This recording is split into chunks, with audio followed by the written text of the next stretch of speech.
Kasi nanay, masipag siya sa magtrabaho. Maano siya sa disiplina sa aming magkakapatid, mapagmahal. Siya yung good provider sa pamilya namin. Si nanay, very protective siya. She's always reminding us not to give up. And she's very hardworking. And she's the backbone of our family. Can you see it? We got a beautiful story. Every moment on and on. We got a beautiful story. Strong, independent woman. Ayan talaga siya. Matigas, tsaka determinado. Pag meron siyang goal, yun yung talagang hindi niya titigilan hanggat di niya nakukuha.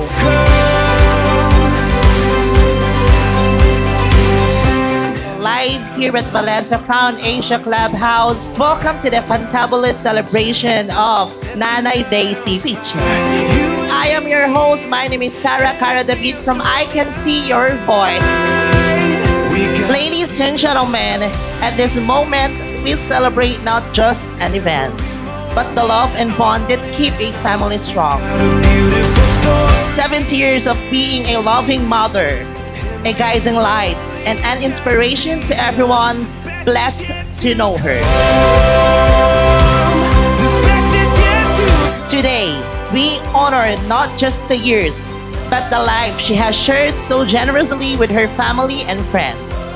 Let us all rise at sabay-sabay po nating talubungin ang pagdating ng pinakamagandang babae ngayong umaga at hapon na ito. Ladies and gentlemen, our birthday celebrant, Nanay Daisy Piche.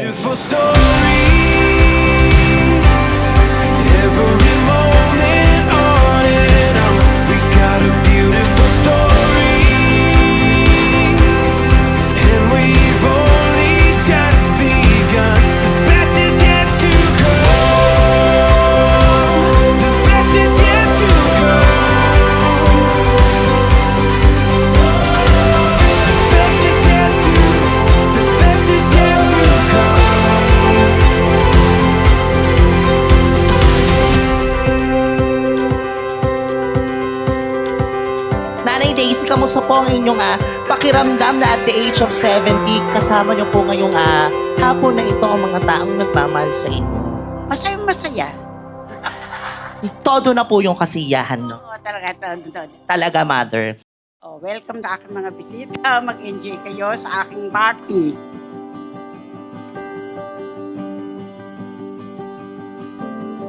Pagiging masipag niya sa pagtatrabaho. Palagi niyang bilin sa amin ni nanay na lumaban ng patas sa buhay. Tapos magsikap na abutin yung pangarap.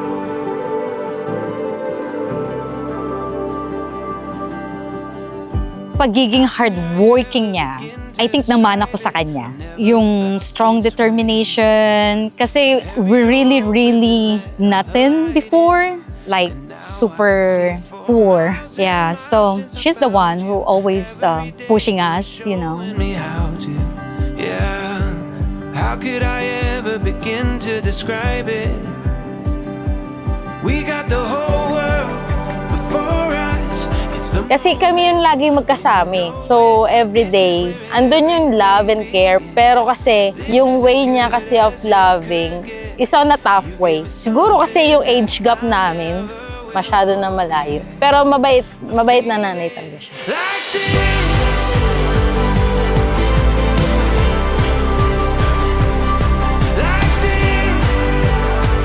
Happy birthday, Nay. Sana bigyan ka pa ni Lord ng marami pang birthday and good health and marami pa tayong gala na mapupuntahan. Happy birthday, Nay. We really love each other as sisters.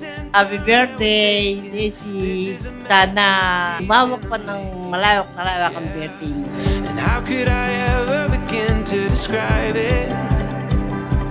We got the whole world before us. Nanay, this is it. This is your big day.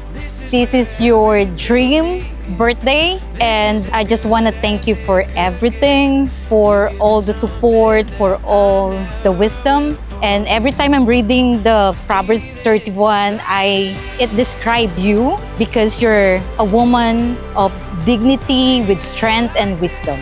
Happy birthday again, and mahal na mahal ka namin lahat, especially ni Kambal.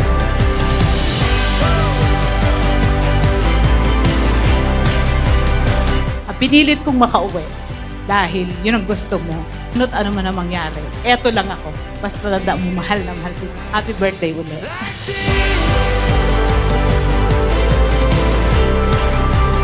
Sana bawas-bawasan mo na yung pagiging makulit mo. Lalo na yung persistence mo sa paghahanap buhay. Pwede ka na mag-chill. Nakagraduate na kami lahat. Na-achieve mo na yung gusto mo.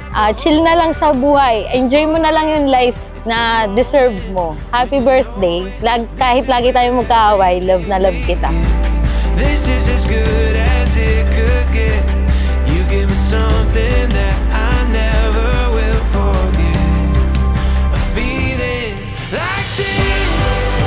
Papasalamat ako sa inyong lahat, sa aking mga kaibigan, sa mga pinsang ko, sa mga kamag-anak kong lahat na nandito, sa aking mga friends, sa oras na binigay niyo sa akin sa gabing ito.